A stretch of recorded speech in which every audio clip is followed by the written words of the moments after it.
노르웨이라고 하면 뭐가 떠오르시나요? 1인당 국민소득 10만 달러를 넘는 세계 최상위 부국, 요람에서 무덤까지 책임지는 복지 천국의 이미지가 먼저 그려지실 겁니다. 그런데 그 찬란한 오로라 뒤편에는 완전히 다른 현실이 숨어 있어요. 노르웨이는 러시아와 198km의 국경선을 맞대고 있는 나토 최북단의 화약고거든요. 우크라이나 전쟁 이후 러시아의 위협이 코앞까지 밀려오면서 이 평화롭던 북극의 왕국은 하루아침에 생존을 걱정하는 처지가 됐습니다. 그런데 이 절박한 순간 노르웨이가 국가의 운명을 맡기려고 손을 내민 상대는 오랜 혈맹 미국도 바로 옆 이웃인 독일도 아니었어요. 지구 정반대편에 있는 대한민국이었습니다. 2,300조 원이 넘는 국부 펀드를 굴리는 세계 최고의 부자 나라가 전 세계 자주포 수출의 절반 이상을 휩쓸고 있는 한국의 K9을 선택한 거죠. 그 결과 노르웨이는 안보와 첨단 기술이라는 두 마리 토끼를 동시에 거머쥐며 유럽이 주목하는 군사 강국으로 탈바꿈하고 있습니다. 어떻게 이런 일이 가능했는지 지금부터 그 이야기를 풀어보겠습니다.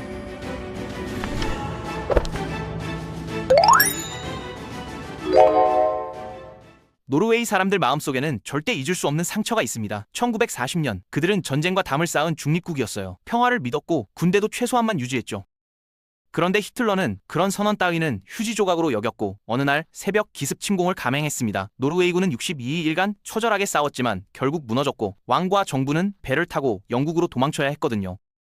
나라 전체가 독일군의 군화발에 짓밟히는 걸 지켜보며 그들은 뼈에 사무치게 깨달았습니다. 돈이 아무리 많아도 힘이 없으면 하루아침에 모든 걸 빼앗긴다는 걸요. 이 트라우마가 오늘날 노르웨이가 무기 성능에 목숨을 거는 이유입니다.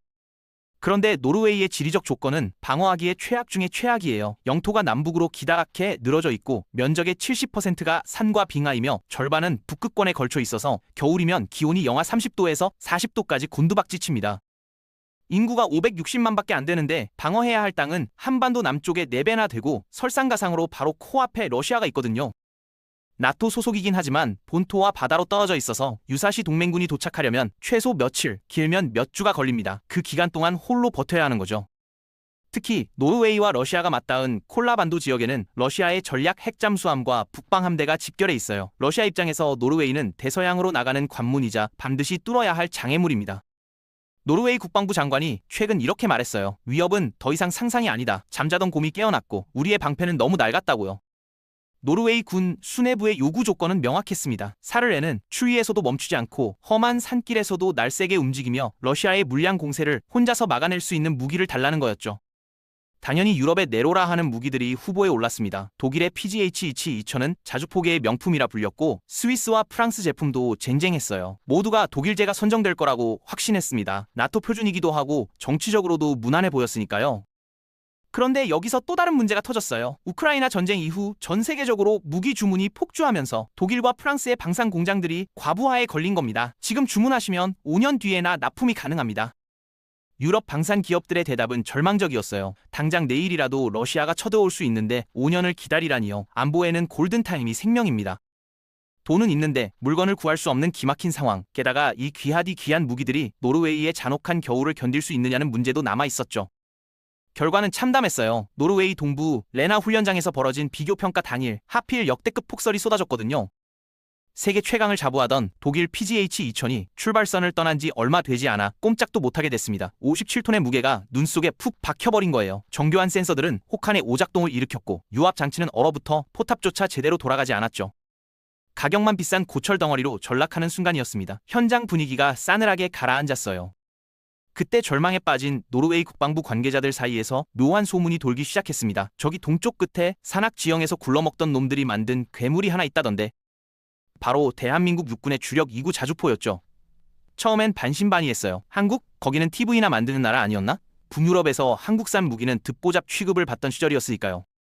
바로 그때 굉음과 함께 흰 설원을 가르는 검은 물체가 등장했습니다. 한국에서 건너온 K9 자주포였죠. 이 녀석은 독일제가 꼼짝 못하던 그 눈밭을 아스팔트 위를 달리듯 질주했어요. 코너에서는 속도를 줄이기는커녕 몸을 비틀며 드리프트로 빠져나갔고 급정거 후 1분 만에 포탄을 쏘아 정확히 표적을 맞췄습니다. 쏘자마자 연막을 뿌리며 사라지는 모습까지 보는 사람들의 턱이 빠질 지경이었거든요. 노르웨이 장성 한 명이 중얼거렸습니다. 저건 무기가 아니라 괴물이다.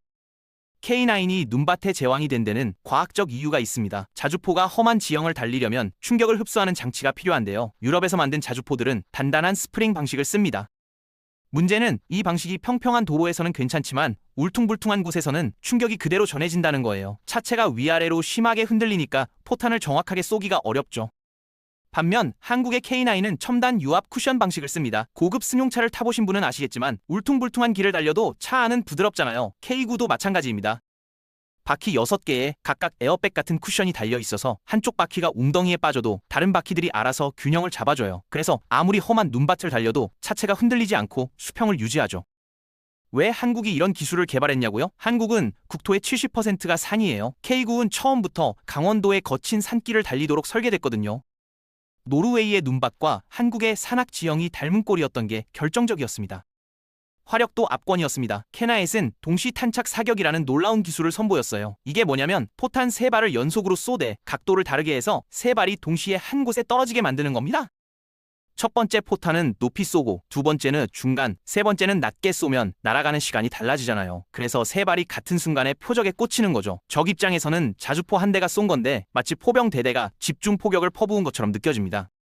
현대전에서 자주포는 포탄을 쏘고 2분에서 3분이 지나면 적의 반격을 받아요. 그래서 빨리 쏘고 빨리 도망가는 게 생존의 핵심인데 K9은 15초 안에 3발을 날리고 1분 내로 진지를 빠져나갔습니다. 평가단은 고개를 끄덕였어요. 이건 전시장에서나 보여주는 카탈로그용이 아니라 실제 전쟁에서 살아남는 무기라고요. 노르웨이는 K9에게 특별한 이름을 선사했습니다. 비다르. 북유럽 신화에서 신들의 황혼 라그나로크 때 거대한 늑대 펠리르를 처치하고 끝까지 살아남는 복수의 신이죠. 단순히 수입한 무기가 아니라 나라를 지켜줄 수호신으로 인정한 겁니다. 이게 빈말이 아니라는 건 계약 내역이 증명해요. 2017년 첫 도입을 시작으로 2022년에는 추가 물량을 주문했고 현재는 K9의 파트너인 K10 탄약 운반 장갑차까지 들여왔거든요. K10은 로봇팔로 탄약을 자동 공급하는 세계 유일의 장갑차라 병사들이 혹한에서 포탄을 나를 필요가 없습니다. 땅에서 캐치기 국경을 지킨다면 바다에서는 더 흥미로운 일이 벌어지고 있어요. 노르웨이는 바이킹의 후예답게 세계적인 해운 강국인데 아이러니하게도 그들의 최첨단 선박 대부분이 한국에서 만들어집니다. LNG 운반선, 북극 얼음을 깨는 쇠빙 유조선, 거친 북해에서 석유를 퍼올리는 초대형 시추선, 이런 고부가 가치 선박의 90% 이상이 거제도와 울산의 조선소에서 탄생하거든요. 과거 바이킹들이 나무배로 바다를 정복했다면 21세기 바이킹의 후예들은 한국이 만든 강철배를 타고 세계의 바다를 누비고 있는 거죠. 이유는 K9 때와 똑같아요. 극한 환경입니다. 노르웨이 앞바다인 북해는 파도가 10m씩 치고 북극 바다는 빙하가 떠다니죠. 대충 만든 배는 반으로 쪼개지기 십상이에요. 노르웨이 선주들은 깐깐하기로 악명이 높은데 0.1%의 오차도 허용하지 않는 그들의 눈높이를 맞출 수 있는 나라가 전 세계에서 한국밖에 없거든요.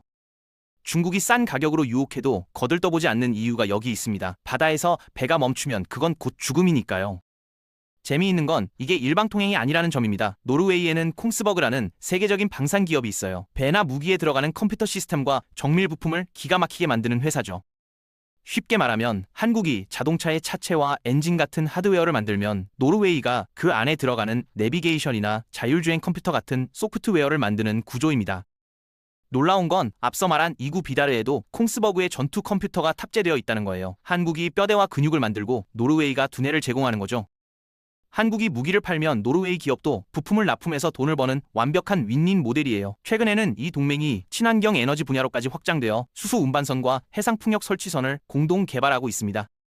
여기서 많은 분이 의문을 품습니다. 우리가 마트에서 노르웨이산 연어를 얼마나 많이 사 먹는데 무역으로 따지면 우리가 손해 아니냐고요. 그런데 돈의 흐름을 추적하면 충격적인 반전이 드러납니다. 노르웨이가 연어를 팔아서 번 돈이 어디로 가는지 아세요? 한국 기업의 주식으로 들어옵니다. 노르웨이에는 오일 펀드라 불리는 거대한 국가 저금통이 있어요. 북해 바다에서 석유를 캐서 번 돈을 미래 세대를 위해 차곡차곡 모아둔 건데 그 규모가 1조 7천억 낼, 우리 돈으로 약 2,300조 원에 달합니다. 세계에서 가장 큰 국가 저금통이죠. 이 저금통은 노르웨이 국민들의 연금이자 석유가 바닥났을 때를 대비한 비상금이에요. 그래서 아무데나 투자하지 않고 망하지 않을 것 같은 튼튼한 기업에만 돈을 넣습니다. 그런데 현재 이 깐깐하기로 유명한 저금통이 사랑에 빠진 나라가 바로 대한민국이에요. 삼성전자, SK하이닉스, 현대차 같은 우량 기업 주식을 조 단위로 사들이고 있거든요. 한국 조선업이 불황일 때도 투자를 줄이지 않았습니다. 이게 무슨 뜻이냐면 노르웨이 할머니들의 노후 자금이 삼성과 현대차가 잘 되는데 걸려 있다는 거예요. 삼성 주가가 오르면 노르웨이 할머니들 연금도 늘어나는 구조죠.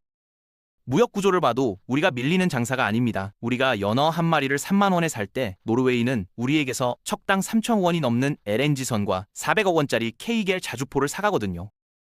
1차 산물을 수입하고 최첨단 기술 완제품을 수출하는 선진국형 무역의 정석이죠. 겉으로는 연어를 사주는 것 같지만 실속은 기술로 꽉 채워서 챙기고 있는 겁니다. 이런 하드웨어의 신뢰는 소프트 파워로 자연스럽게 이어지고 있어요. 예전에 노르웨이 사람들에게 한국은 그저 전쟁 났던 나라, TV 만드는 나라 정도였습니다. 그런데 자국 국경을 지키는 탱크를 만들고 경제를 책임지는 배를 만드는 나라로 인식이 바뀌면서 한국 문화에 대한 장벽이 사라졌어요. 지금 노르웨이 젊은이들은 삼성폰을 들고 한국 라면을 먹으며 K-팝을 듣습니다. 기술력이 신뢰라는 고속도로를 깔아놓으니까 그 위를 문화가 달리는 거죠. 현재 유럽의 시선이 노르웨이에 쏠리고 있습니다. 우크라이나 전쟁 이후 러시아를 대체해 유럽 최대 천연가스 공급국이 됐거든요. 유럽의 에너지 심장이 된 겁니다. 그런데 이 막대한 에너지를 지킬 국방력에서도 노르웨이는 주변국을 압도하기 시작했어요. 독일과 프랑스가 납기 지연으로 허덕일 때 한국의 빠른 공급 덕분에 나토 북부 전선에서 가장 먼저 현대화된 포병 전력을 완비했거든요. 핀란드와 에스토니아 같은 북유럽 국가들이 K9 운용 노하우를 배우러 노르웨이로 찾아오고 있습니다. 한화 에어로스페이스는 K9을 수출하면서 콩스버그의 포탄을 정확하게 쏘는 핵심 기술을 과감하게 공유했어요. 보통 방산 기업들은 자기 기술을 꽁꽁 숨기는데 한화는 오히려 열어줬습니다. 그 결과 콩스버그는 단순히 부품만 납품하는 회사에서 벗어나 한국 무기에 탑재할 첨단 컴퓨터 시스템을 역수출하는 세계적 방산 기업으로 성장했죠. 한국의 기술 이전을 발판 삼아 노르웨이 방위산업 전체가 무기를 사오기만 하던 나라에서 기술을 만들어내는 나라로 도약한 겁니다. 이 모든 협력의 뿌리에는 70년 전의 인연이 있습니다. 한국전쟁 당시 인구도 적고 군대도 없던 노르웨이는 총 대신 623명의 의료진을 보냈어요. 동두천 허허벌판 천막병원에서 그들이 살린 한국인이 무려 9만 명입니다. 그때 노르웨이가 건넨 건 생명을 살리는 메스였죠. 70년이 지난 오늘 대한민국은 나라를 지키는 K9과 경제를 이끄는 선박으로 그 은혜를 갚고 있습니다.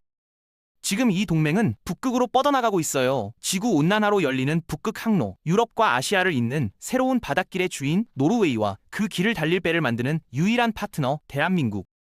땅에는 K9이 국경을 지키고 바다에는 한국산 선박이 물류를 책임지며 자본시장에는 노르웨이 국부펀드가 한국 기업을 밀어주는 삼각동맹이 완성됐습니다. 안보, 기술, 미래 경제까지 서로가 없으면 안 되는 철의 동맹을 맺은 거죠. 서양 속담에 이런 말이 있습니다. 진정한 친구는 세상이 다 떠날 때 찾아오는 사람이다. 모두가 춥고 위험하다며 외면할 때 기꺼이 손을 맞잡은 한국과 노르웨이, 기술과 신뢰로 맺어진 이 우정은 다가올 북극 시대에 전 세계가 부러워할 경쟁력이 될 겁니다.